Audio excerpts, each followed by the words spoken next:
খুবই ইজিলি একটা western look তোমাদের সাথে ক্রিয়েট করে দেখাবো, যেহেতু উইন্টার চলে এসেছে এবং আমরা অনেক আউটফিটের সাথে অনেক প্রোগ্রামে যে কিভাবে কি ক্রিয়েট করব, কি লুক নিব, সেটা নিয়ে আমরা অনেক বেশি কনফিউজ থাকি।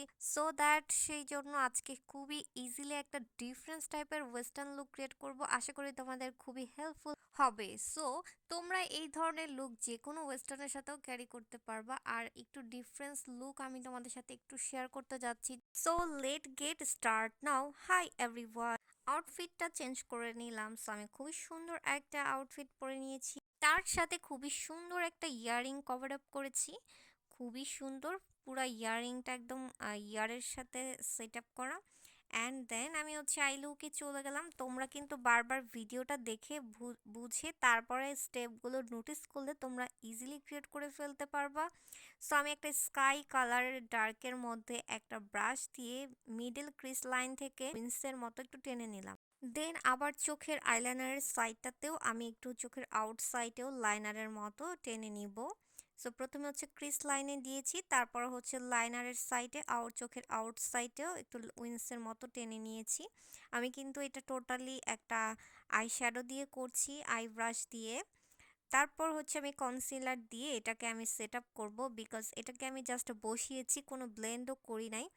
জাস্ট আমি হচ্ছে আই শ্যাডো দিয়ে জাস্ট প্রেসের মতো করে বসিয়েছি। তারপর হচ্ছে আমি এটাকে সুন্দর করে কনসিলার দিয়ে আইটাকে একদম সেট আপ করে নিব। তারপর হচ্ছে লুজ পাউডার দিয়ে এটাকে সেট করে নিব। ঠিক সেমভাবে আমি অপর চোখটাকেও একদম কনসিলার দিয়ে একদম ফিনিশিং দিব। এটাকে একদম শার্প করে, একদম সুন্দর করে ব্রাশের সাথে শার্প করে ফিনিশিং দিব। এবং তারপর হচ্ছে লুজ পাউডার দিয়ে তারপরে এটাকে আমি একদম ম্যাট করে ফেলবো। সো তোমরা কিন্তু জাস্ট স্টেপগুলো একটু ভিডিওটা ভালো মতো দেখলে, ট্রাই করলে আশা করি তোমরাও ভালো পারবা। সো কনসিলারের পার্টগুলো একটু হার্ড, একটু কঠিন, বাট একটু বারবার ট্রাই করলে পসিবিলিটি আছে। আর এই ধরনের লুক কিন্তু একটু ডিফারেন্স। তোমরা যে কোনো গ্রাউন্ড, তারপর ওয়েস্টার্নের সাথে তোমরা এই টাইপ লুকগুলো কিন্তু খুব সুন্দর।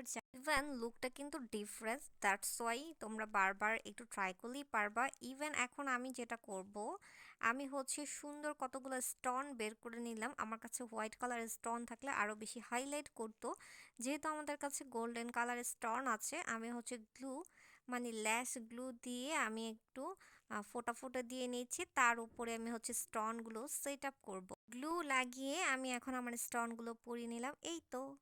সো স্টোন লাগানোর পর লুকটা জাস্ট ইউ ক্যান সি, মানে ইজি এবং হচ্ছে ডিফারেন্স তোমরা কিন্তু ইজিলি ক্রিয়েট করে ফেলতে পারবা বারবার ভিডিওটা দেখলেই এবং ট্রাই করলে। তারপর হচ্ছে গিয়ে আমি একটা লিপস্টিক ইউজ করে নিচ্ছি। তো তোমরা তোমাদের পছন্দ মতো একটা নুড কালার ইউজ করে নিতে পারো। এটাও আমার নুড কালার লিপস্টিক। সো আমি এটা ইউজ করে নিলাম। দেন হচ্ছে তোমরা চাইলে গ্লস ইউজ করতে পারো। আর আমার আই লুকটা জাস্ট পিগমেন্টটা ইউ ক্যান সি। তোমরা কিন্তু হোয়াইট কালার স্টোন লাগাতে পারো, ওটা আরও বেশি হাইলাইট করবে। সো আমি একটু সবসময় ডিফারেন্স রাখার জন্যই গোল্ডেন কালার স্টোন ইউজ করেছি। আর আমি এই গর্জিয়াস ল্যাশটা পরে নিলাম।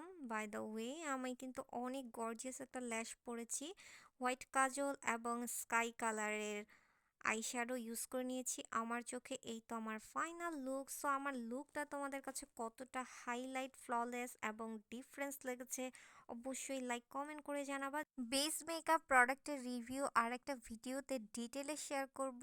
সো আজকে এই পর্যন্তই। নেক্সটে নতুন কোনো প্রোডাক্টের রিভিউ শেয়ার করব।